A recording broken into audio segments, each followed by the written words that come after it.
Imagine being offered the chance to buy Google and saying no. Today, Google is worth more than $2 trillion. It's the world's most popular search engine, processes billions of searches every day, and has completely changed the internet. But over 20 years ago, Google was just a small startup looking for a buyer. One company had the opportunity to own it. That company was Yahoo. At the time, Yahoo was the king of the internet. Millions of people visited its homepage every day. Investors couldn't stop buying its stock, and it seemed impossible that anyone could challenge its dominance. Then came a decision that would change the history of technology forever. Yahoo walked away. What happened next would become one of the greatest missed opportunities in business history. This is the unbelievable story of why Yahoo rejected Google, and how that single decision changed the internet forever. In the mid-1990s, the internet was still a mystery to most people. There was no Google, no Facebook, no YouTube. Finding information online wasn't easy. That's where Yahoo came in. Founded in 1994 by two Stanford graduate students, Jerry Yang and David Filo, Yahoo started as a simple directory of websites. Instead of typing random web addresses, users could browse organized categories to find exactly what they were looking for. It was a simple idea, but it arrived at exactly the right time. As millions of people discovered the internet, Yahoo became their starting point.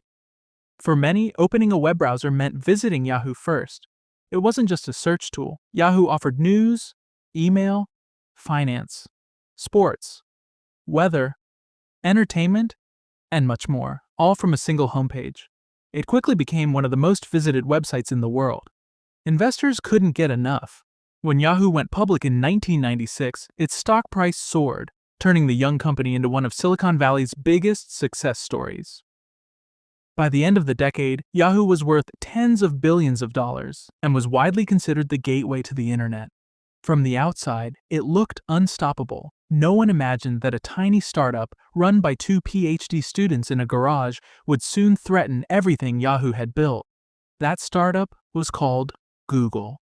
While Yahoo was dominating the internet, two graduate students at Stanford University were working on a very different idea. Their names were Larry Page and Sergey Brin. At the time, search engines already existed, but they had one major problem. Most of them ranked websites based on how many times a keyword appeared on a page. That meant search results were often cluttered with spam, advertisements, and irrelevant websites. Page and Brin believed there had to be a better way. Instead of simply matching keywords, they developed an algorithm that measured the importance of a web page based on how many other websites linked to it. The more trusted links a page received, the more valuable it was likely to be. It was a revolutionary idea. Suddenly, users could find exactly what they were looking for in seconds. In 1998, they officially launched Google from a rented garage in California. The company had a tiny team, a limited budget, and almost no brand recognition. Compared to Yahoo, Google looked insignificant. While Yahoo was focused on becoming the internet's destination with news, email, shopping, and entertainment, Google had a much simpler mission: to build the world's best search engine. At first, the founders weren't dreaming of creating a trillion-dollar company. They simply wanted their technology to reach more people, and they believed the fastest way to do that was to sell Google to Yahoo. Little did they know the decision Yahoo was about to make would become one of the greatest missed opportunities in business history. By the early 2000s, Google had built what many believed was the best search engine on the internet. Its technology was faster, more accurate, and users loved its clean, simple design. But despite its growing popularity, Google was still a small company with an uncertain future. Larry Page and Sergey Brin weren't convinced they wanted to spend years building a massive business. Instead, they explored the idea of selling the company. The obvious buyer was Yahoo. At the time, Yahoo was the biggest name on the internet. Acquiring Google seemed like a smart way to strengthen its search business and eliminate a fast-growing competitor. In 2002, Yahoo entered serious talks to buy Google. According to multiple reports, Google wanted around $5 billion for the company. Yahoo, however, believed that price was far too high. Executives reportedly tried to negotiate the price down to around $3 billion, but Google refused. Neither side was willing to compromise, and just like that, the deal fell apart. Yahoo walked away. At the time, the decision didn't seem unreasonable. Why spend billions buying a small startup when Yahoo already dominated the internet? But what Yahoo failed to realize was that Google wasn't just another search engine. It was building the future of the internet. That single decision would cost Yahoo far more than anyone could have imagined. Because while Yahoo stood still, Google was just getting started. After the failed acquisition, Google did exactly what Yahoo never expected. It kept growing.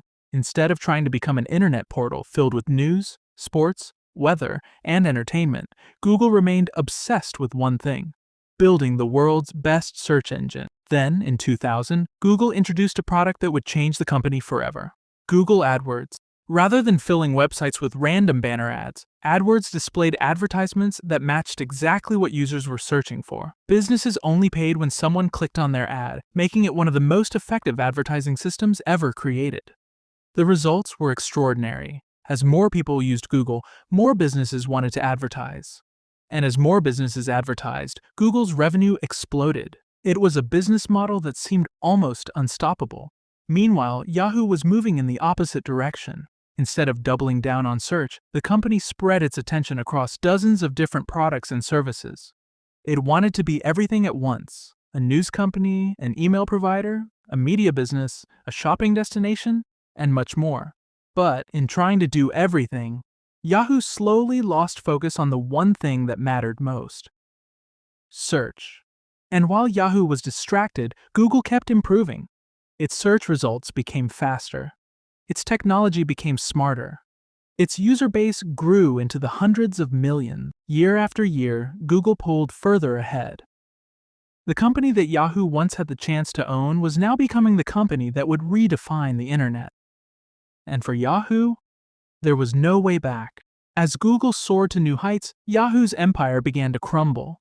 The company that had once been the gateway to the internet was now struggling to stay relevant. Its market share continued to shrink as more and more users switched to Google.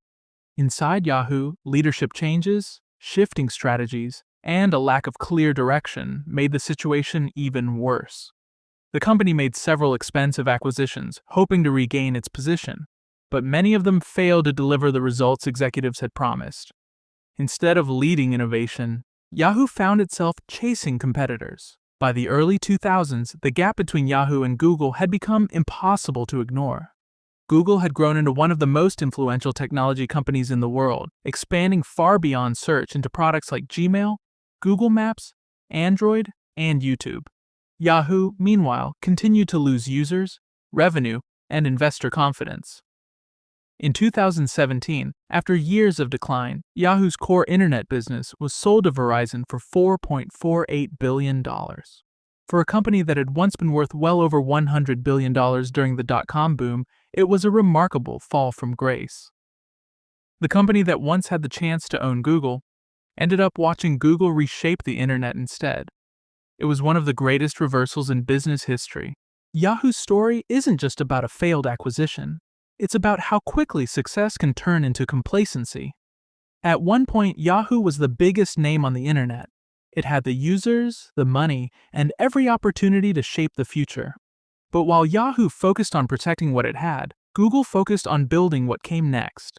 That difference changed everything. Today, Google is worth more than $2 trillion, while Yahoo exists as only a fraction of the internet giant it once was. History remembers Google as one of the greatest success stories in technology, but it also remembers Yahoo for one unforgettable mistake. Sometimes the biggest opportunities don't look like opportunities at all. They look like small startups with big ideas. And those who fail to recognize them may end up changing history for someone else. This is the hidden empire behind one of the greatest missed opportunities in business history. If you enjoyed this story, don't forget to like the video, subscribe to Hidden Empires, and turn on notifications so you never miss the next documentary uncovering the rise, fall, and hidden strategies behind the world's biggest companies. Thanks for watching, and I'll see you in the next story.